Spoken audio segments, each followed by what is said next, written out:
Gracias por estar con nosotros en este repaso de la lección número 6, la lectura de la palabra. Es un privilegio que tengamos iglesia y nos podamos reunir. Es un privilegio que tengamos claro el propósito, pero sería mucho mejor cuando los resultados que Dios espera sean los resultados que se logren en nuestra vida. Hoy en este repaso tendremos 3 partes importantes. En nuestro bosquejo, la primera de ellas será la iglesia. Segunda parte, su propósito. Y tercera parte, los resultados. En nuestra mesa de diálogo, 2 pastores invitados, el pastor Max Díaz y el pastor César Sánchez. Queremos que tanto los comentarios de la lección como el espíritu que se rija en este lugar pueda ser el Espíritu de Dios y las ideas divinas. Y para ello necesitamos que sea Dios invitado a través de una oración. Por favor, acompáñeme inclinando el rostro. Bondadoso Dios, muchas gracias porque has prometido que cuando pedimos sabiduría, tú nos las darás. Y Señor, venimos de esa manera, pidiendo por favor, por tu misericordia, nos capacites para comprender, repasar esta lección de tal forma que impacte nuestras vidas. Por favor, Señor, atienda esta plegaria, no por mérito propio, sino en el nombre de Cristo Jesús. Amén. Bien, estamos listos para iniciar. Quédate con nosotros durante todo el repaso. Seguramente será de gran provecho y crecimiento espiritual.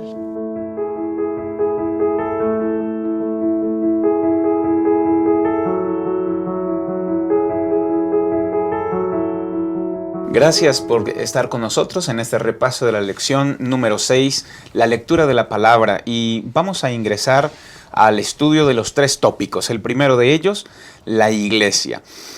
Agradezco nuevamente que está el pastor Max Díaz con nosotros y el pastor César Sánchez. Aquí en Nehemías, en el capítulo 8, menciona que se juntó todo el pueblo como un solo hombre en la plaza. Me llama mucho la atención porque nosotros vemos que han terminado labores importantísimas dentro del proceso de Nehemías, la reconstrucción, pero aquí ellos vienen y se congregan como un solo hombre. Tiene cosas increíbles por enseñarnos esta parte de Nehemías capítulo 8, porque como iglesia nosotros también nos reunimos constantemente. Sin embargo, hay elementos bastante interesantes. Quisiera, Pastor Max, que usted nos pudiera introducir en ellos algunos de los más relevantes y qué enseñanzas prácticas para nosotros hoy. Gracias. El contexto es interesante porque los enemigos que habían apostado para que el pueblo fracasara, habían notado ahora cómo la presencia de Dios se había manifestado poderosamente y eso significaba una victoria que los motivó precisamente a congregarse aún en medio de los desafíos. Así es. Bien, también nosotros vamos a encontrar que tienen esta reunión bien enmarcada o enriquecida por fechas, días, eventos. Pastor César, ¿qué relevancia tiene el día particular y el contexto de esta reunión? Bueno, hablando del contexto, hay algunos detalles importantes para destacar. No es casual que la gente se haya reunido, dice el versículo 1, en la plaza que está delante de la puerta de las aguas. Las aguas representan la palabra de Dios. La gente acudía a ese lugar por agua todos los días. No tenían un cómodo grifo en sus casas. Iban diariamente a traer agua para satisfacer sus necesidades, desde cocina, aseo y todo lo que conlleva la necesidad del agua.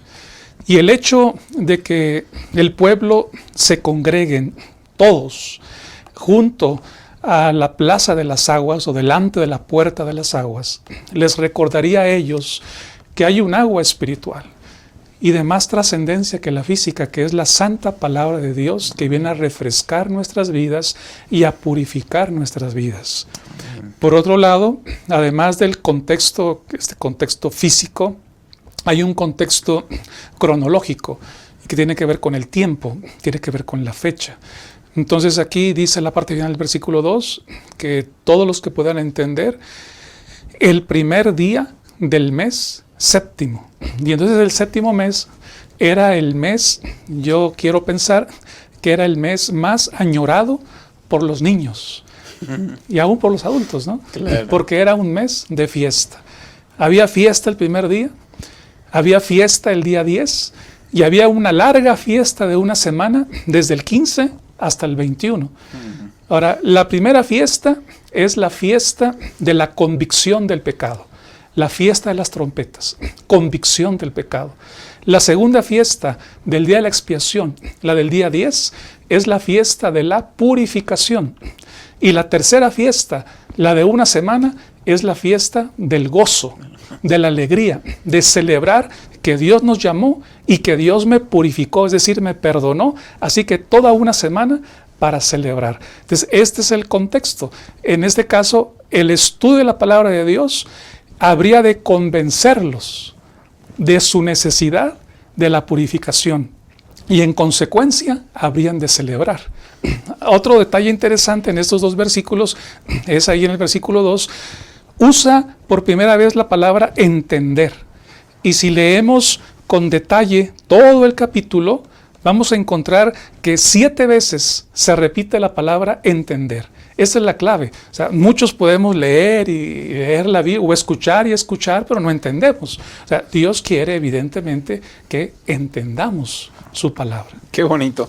Yo creo que de todas las fiestas, la que a mí más me llamaría era la de la tercera. Por la duración, con los ¿no? papás. Y la que dura más. Y la duración, claro. Pero definitivamente es un momento, es un mes especial. Hay un sentir muy bonito de parte del pueblo y se reúnen allí todo el pueblo. Pastor Max, me llama la atención que en la lectura parece ser que no, o más bien se omite que hayan sido convocados, simplemente es como que ellos vienen allí como una inercia natural. Bueno, el contexto que menciona el pastor es importante porque había una preparación previo a la lectura. Lo que es interesante es que no son los líderes los que imponen la lectura del libro, ¿verdad? De repente en la iglesia actualmente uno puede sentir que debe haber una imposición para que las cosas sucedan, pero no, lo que sucede aquí es una actitud, una disposición del pueblo. Ellos son los que piden a Esdras que se dé la lectura del libro. Entonces hay una participación y una convicción del pueblo y esa es una diferencia, ¿no? Es diferente cuando son obligados a hacer algo a cuando existe la disposición del corazón de reconocer qué es lo que Dios nos va a enseñar en esta congregación que ellos planeaban. Importantísimo, porque muchas veces, de manera especial cuando uno es joven, no sé si todavía se acuerdan, yo todavía me acuerdo de cuando estaba más chamaco, No tiene mucho.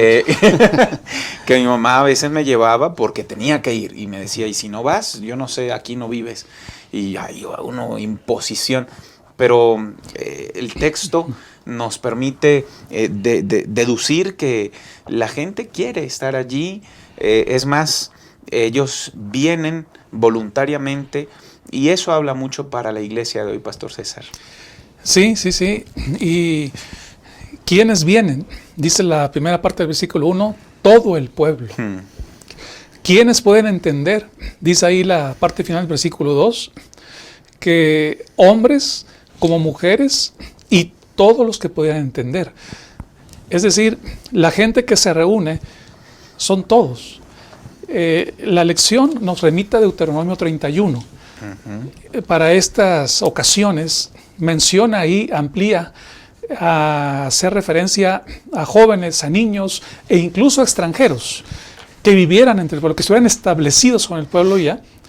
Todos ellos estaban ahí reunidos para escuchar la palabra de Dios. Y al hablar de la palabra de Dios en su tiempo, estamos hablando de lo que hoy nosotros entendemos como el Pentateuco.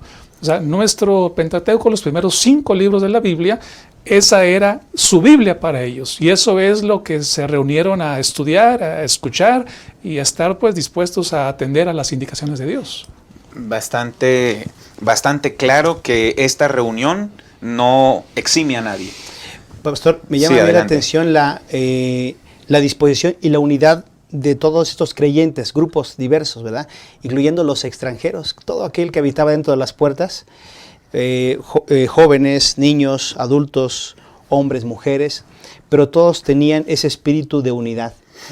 Entonces, esta es una lección importante para la iglesia en nuestros tiempos.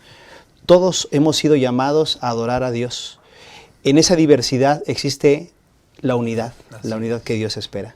Así es.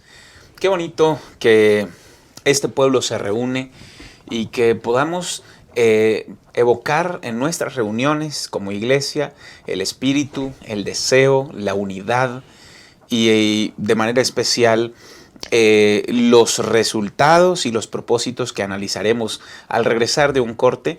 Quédese con nosotros, por favor, para seguir creciendo en su palabra.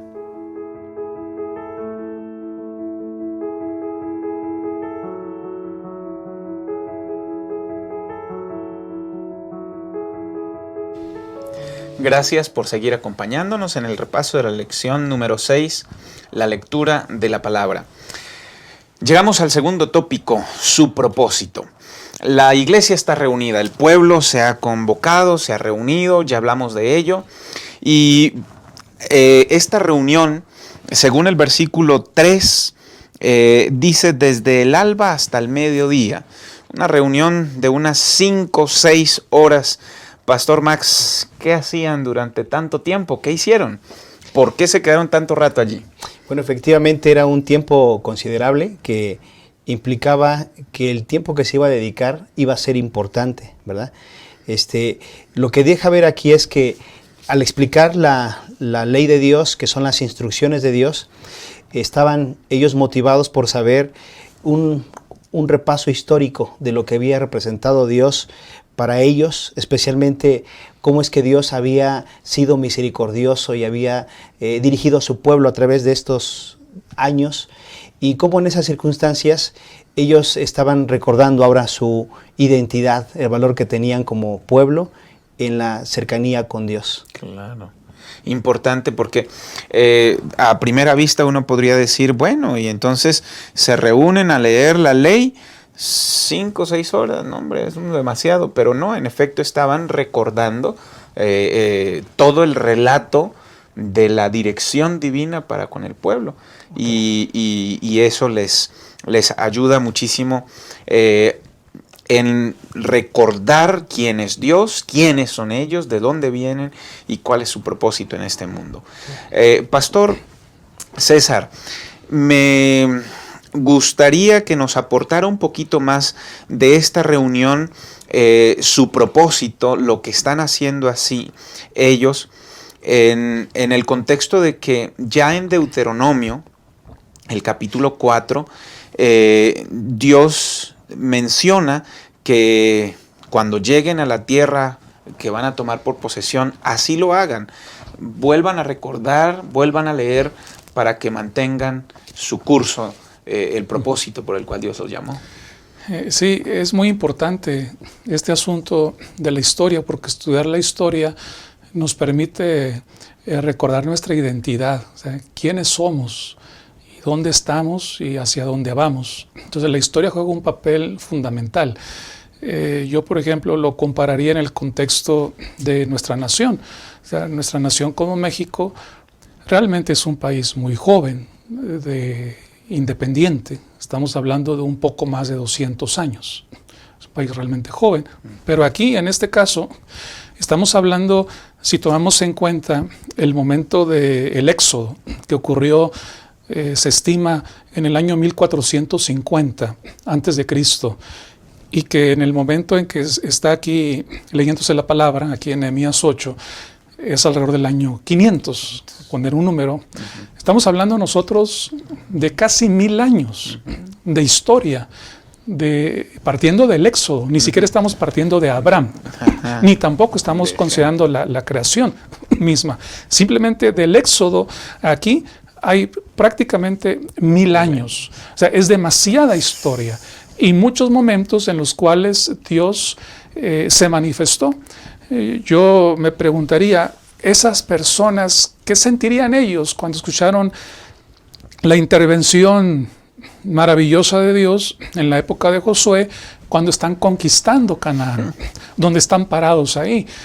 Cómo cayeron las murallas de Jericó, cómo Dios se manifestó en la época de los jueces, en la época de los reyes, que había pasado tiempo ya. Entonces, para ellos es muy importante. Ahora, el fenómeno de la revolución industrial, por ejemplo, trae o conlleva la idea de la modernidad. Y la modernidad, en cierta manera, subestima la importancia de la historia. Y una manera en que los países pierden su identidad es cuando olvidan la historia. O sea, la historia es muy importante, hablando desde las aulas de clase de los niños de la nación o de cualquier nación, y ahora como pueblo de Dios tiene una mayor relevancia.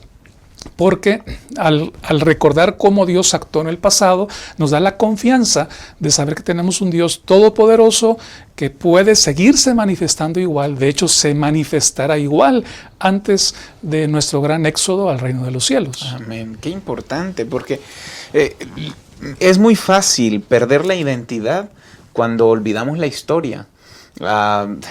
En nuestra propia iglesia, si no recordamos cómo surge el movimiento adventista, el movimiento juvenil, llegamos al punto en que ya nuestro objetivo no es el que impulsó a los que iniciaron.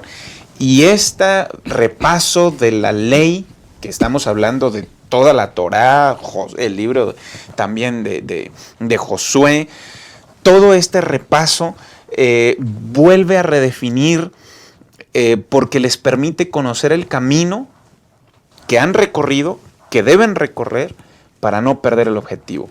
Sin embargo, Pastor Max, no es solo una lectura así de dice A, B, C y D. Implica mucho más. Es que en este repaso de la historia los lleva a una lectura consciente de lo que representa Dios para ellos.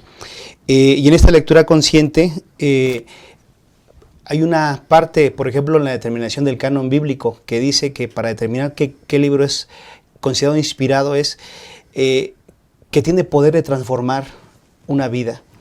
El segundo libro de Timoteo, en el capítulo 3:16, dice: toda la escritura es inspirada por Dios y útil para enseñar, para redarguir, para corregir, para instruir en justicia. Lo que sucede en esta lectura consciente de la palabra de Dios, la pura palabra de Dios, les hace a ellos no solamente darles la identidad, sino creo que más importante es ver también cómo es que ellos habían sido conducidos por Dios y la misericordia de Dios en ese pase de la historia. Eso los hizo asimilar de manera consciente su realidad y cómo podrían ser transformados dadas las circunstancias que ellos ahora estaban viviendo. Claro, no es una lectura de, ay, hoy me toca un capítulo, me tocan 2 capítulos de la Biblia, vamos a leerlo, y terminé, listo, 2 minutos, muy bien, vámonos al trabajo o a la escuela. Cumplir requisitos. Así es, como usted lo dice, Pastor Max, es una lectura consciente, y cuando uno tiene una conciencia en el estudio de la palabra de Dios, vienen efectos tremendos. Hablaremos de ello más adelante. Pastor César,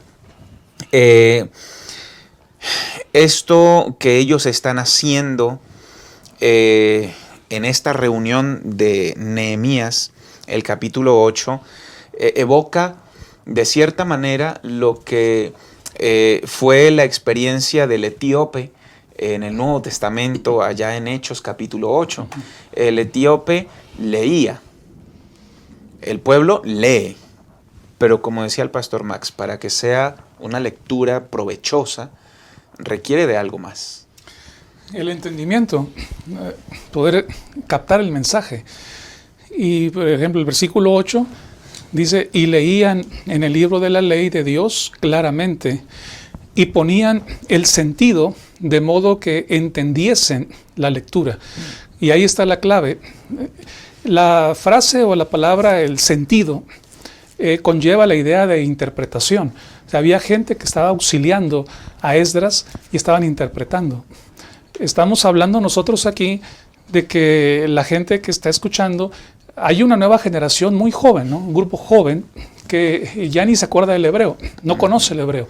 Ahora más bien tienen el arameo como su primera lengua.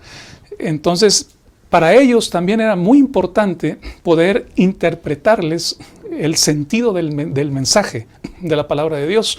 Hay un fenómeno lingüístico interesante en el sentido de que cada día surgen nuevas lenguas y también cada día desaparecen algunas lenguas. Simplemente en nuestro país se estima que hay 68 diferentes idiomas. Así que no solamente es nuestro español, son 68 de diversos grupos en diferentes lugares del país. Ahora, ¿esto qué implica? Implica que hay que interpretar la palabra de tal manera que sea adecuada al contexto de las personas, con un marco referencial apropiado donde se desenvuelve la gente. Entonces, ahorita yo no podría pedirle a mi hijo, mira hijo, lee tu año bíblico en la Reina Valera 1909, porque no va a querer, va a leer 2 o 3 capítulos y pues no me gusta. Tendría que ser una Reina Valera actualizada para que entonces él la entienda y aprecie el mensaje. Es interesante resaltar que la palabra de Dios no cambia, es eterna, es permanente. Quienes cambian son las lenguas. Las lenguas van evolucionando, las lenguas van cambiando, como mencioné, unas surgen, otras desaparecen, cambiamos de nuestra manera de hablar, se habla un poco diferente en el sur del país que en el norte del país, que en el centro del país, y si nos vamos más allá de Argentina a México, pues es abismal la diferencia. Entonces, ¿cuál es la idea? ¿Cuál es el ideal? El ideal es llevar un mensaje que sea entendible a las personas. Claro. Nosotros debemos estudiar la Biblia de manera individual, podemos hacerlo, es nuestro privilegio, pero también es útil, como aquí ocurre, donde hay personas auxiliando a Esdras y están interpretando el mensaje a favor de una nueva generación y también de los adultos mismos. Esto es relevante. Los grupos de estudio nos permiten compartir el sentido de la palabra. ¿Y cómo es que tiene fuerza realmente esto? Cuando yo leo un pasaje y no lo entiendo a claridad, ¿qué debo hacer? No debo ir a consultar el internet a ver qué dicen por ahí, alguien que no sé ni quién es, quién habla. Debo buscar en la Biblia misma, y en la Biblia misma voy a encontrar como la otra pieza al rompecabezas que me va a permitir entender lo que estoy leyendo aquí, porque toda la Biblia al final de cuentas es como un gran rompecabezas. Y cuando ponemos las piezas en su lugar, un pasaje explica a otro y un pasaje le da luz a otro. Así es. Qué bonito. El pueblo se reúne, nadie los convoca, nadie los obliga. Vienen con una necesidad. Ellos mismos quieren la ley, leer la Biblia, estudiarla. Y la iglesia hoy se reúne. ¿Cuál es el propósito de esa reunión? El propósito de la reunión de Nehemías, el capítulo 8, es leer, escuchar la palabra de Dios, entenderla más allá de leerla. Y cuando nosotros como iglesia nos congreguemos, ¿por qué no pensar por un momento que la experiencia relatada en el libro de Nehemías, el capítulo 8, debe ser la experiencia de nosotros todos los sábados? Quédese con nosotros, en un momento regresamos para ver los resultados tan preciosos que ocurrían después de esta reunión. Dime la historia de Cristo, grabada en mi corazón. Dime la historia preciosa, cuán melodioso es su son.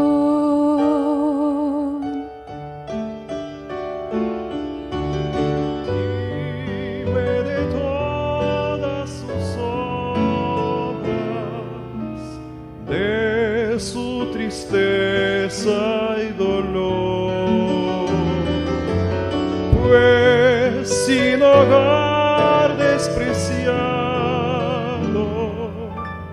anduvo nuestro Salvador.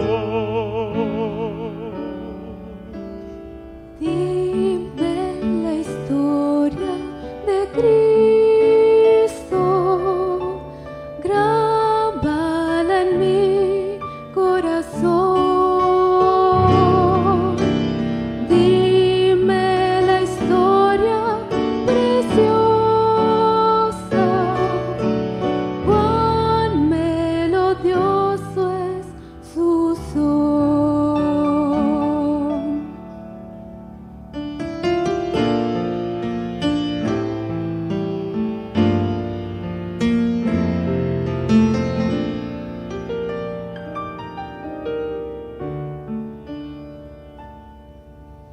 Di cuando crucificado Él por nosotros murió. Di del sepulcro sellado.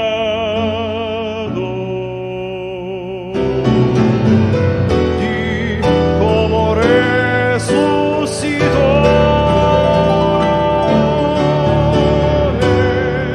Esa historia tan tierna miró las pruebas de amor. Mi redención ha comprado el bondadoso Salvador.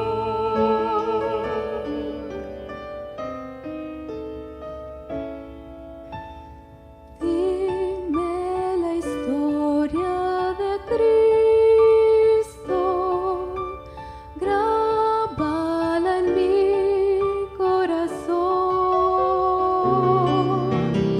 Dime la historia preciosa, cuán melodioso es su son.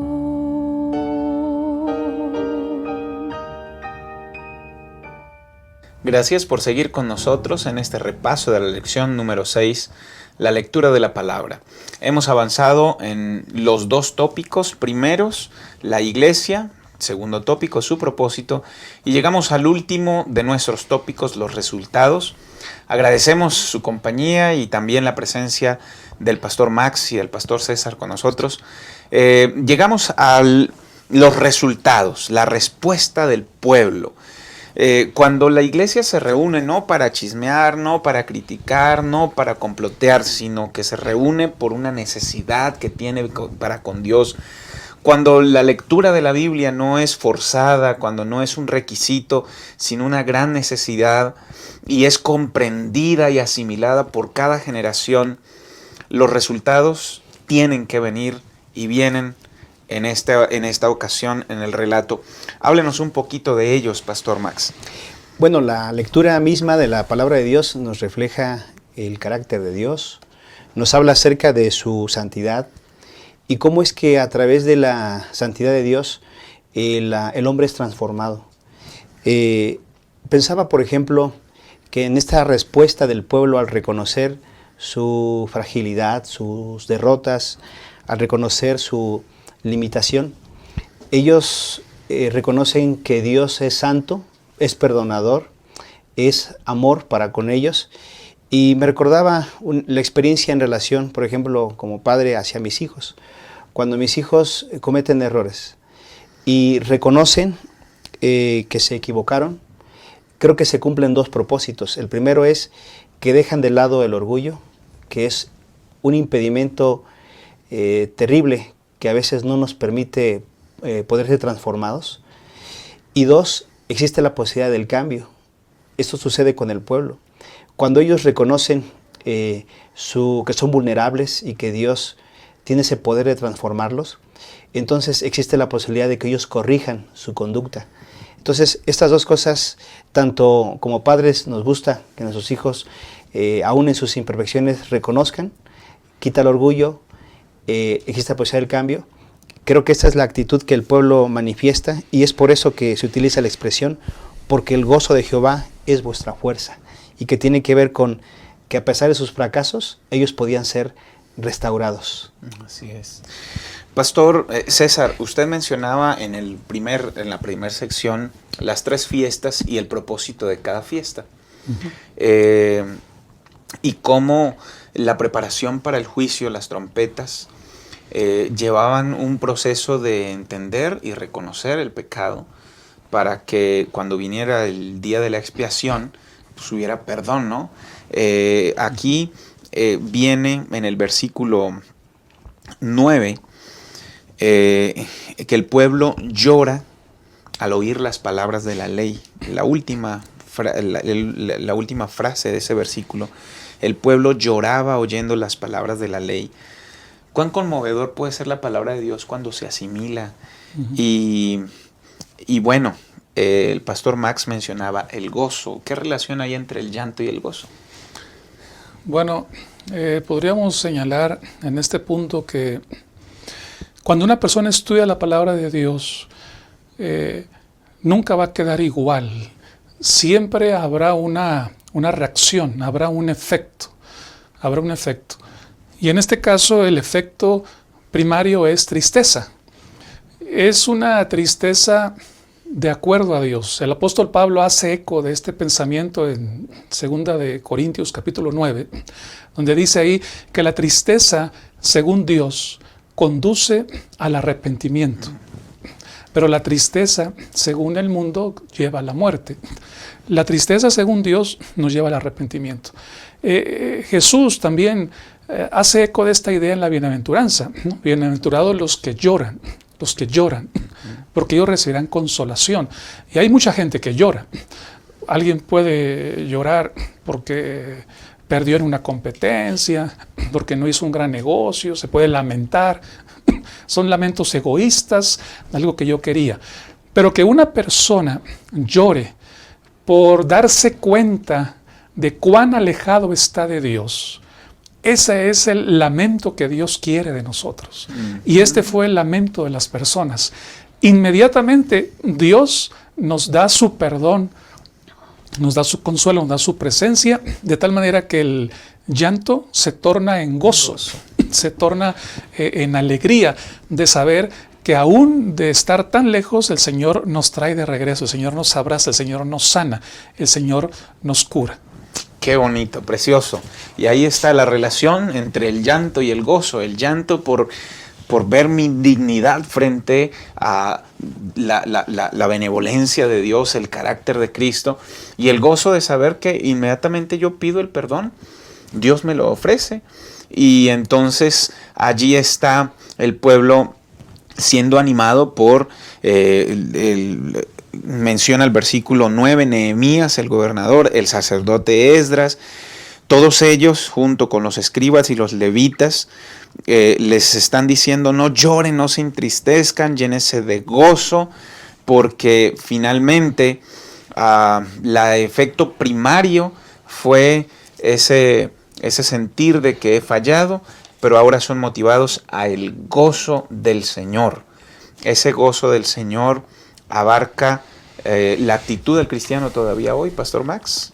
Sí, yo ponía aquí 4 aspectos cuando hay un reconocimiento de una condición, y el perdón que Dios otorga genera gratitud que se traduce en fe, y por lo tanto hay una restauración de que el Señor ha cambiado las circunstancias que nos toca vivir, y por lo tanto debe haber un deleite, ¿verdad? Un gozo, porque cuando hay la convicción de que el Señor quita nuestros pecados y hay esa convicción de abandono del pecado, entonces genera en el corazón el hecho de poder ser restaurados, da alegría en el corazón, da seguridad, y por eso creo, ¿verdad?, que como pueblo de Dios necesitamos siempre estar tomados de la mano de Dios, conscientes de nuestra vulnerabilidad, pero también conscientes de que es Dios el que levanta el rostro y fortalece los corazones de aquellos que con humildad lo reconocen. Amén, claro que sí. Ese gozo, Pastor César, tengo entendido, bueno, yo así lo aprecio, el gozo conlleva una obediencia, yo creo. Me llama la atención el versículo 13. Al día siguiente se reunieron los cabezas de la familia de todo el pueblo. Es decir, no les bastó esta reunión. Le querían continuar en ese gozo, en una inercia de conocer más, oír más, pero para obedecer. ¿Es correcto? Sí, desde luego. En realidad yo creo que la secuencia lógica del capítulo es que los primeros versículos se enfocan la importancia de entender. Y entender tiene que ver con la mente. Después los siguientes versículos enfocan la importancia de gozarse. Y gozarse tiene que ver con el corazón. Y la última parte del capítulo, que es donde estamos ahorita, tiene que ver con la obediencia. Y la obediencia tiene que ver con mi decisión. Tiene que ver con la voluntad. Con la voluntad. Uh-huh. Entonces aquí descubrimos nosotros cómo es que el pueblo obedece celebrando la fiesta de las cabañas. Así es como el pueblo obedece. Aquí sería interesante, aplicando lo que ya estudiamos anteriormente en el versículo 8, de darle sentido a la palabra, cómo es que el versículo 17 dice: toda la congregación que volvió de la cautividad hizo tabernáculos, y en tabernáculos habitó, porque desde los días de Josué, hijo de Nun, hasta aquel día, no habían hecho así los hijos de Israel. Y hubo alegría muy grande, termina el versículo. Y cuando leemos nosotros la palabra de Dios con detenimiento, descubrimos que el pueblo sí había hecho así 2 veces. En 2 de Crónicas 8 y en Esdras capítulo 3 habla de eso. Pero el sentido de la palabra es que nunca el pueblo lo había hecho con ese espíritu de gozo, tal como Dios quiere hacerlo. A veces yo puedo decir, yo nunca he participado de la Santa Cena, puedo decir yo. Y sí he participado, pero en un momento especial participé con el espíritu que Dios quería. Ajá. Y con el gozo y el arrepentimiento que Dios espera. Porque el pueblo había hecho muchas veces algunas celebraciones, pero no como Dios quería. Y desde los días de Josué no se había hecho con el gozo que Dios quería. Entonces aquí entra este asunto de la obediencia, ¿no? O sea, la obediencia que Dios espera. Y cómo es que todo parte de la palabra, del estudio de la palabra. Fue el estudio de la palabra la que originó la tristeza y la que trae como consecuencia el gozo. La fe del cristiano debe estar basada en la palabra y debemos estudiar la palabra cada vez más a profundidad, porque si yo digo, bueno, yo tengo fe, pero no leo la Biblia, es una contradicción. Y una fe sin estudiar la Biblia o es una presunción, o es una superstición. O sea, es uno de los 2 extremos. La fe que Dios quiere, que está centrada en Dios, tiene su origen en el estudio de su santa palabra. Preciosos los resultados. Y yo estoy agradecido con Dios por esta lección. Agradecido también porque ustedes nos han estado acompañando. Y también particularmente Pastor Max, que nos ha acompañado. Gracias. Y el Pastor César, que también nos ha acompañado y han construido para gloria de Dios y riqueza de los que hemos estado aquí en este repaso, y conocer que la iglesia también se reúne y su propósito sigue siendo la de leer, escuchar y entender las Sagradas Escrituras, y los resultados que Dios espera siguen siendo exactamente los mismos. ¿Cuál fue la última vez? ¿Cuándo fue la última vez que tú fuiste a la iglesia con la actitud correcta, a los propósitos correctos, y se lograron en ti los resultados esperados de parte de Dios? Ojalá sea cada 8 días. Que Dios te bendiga y nos vemos en una próxima lección para seguir creciendo en la palabra.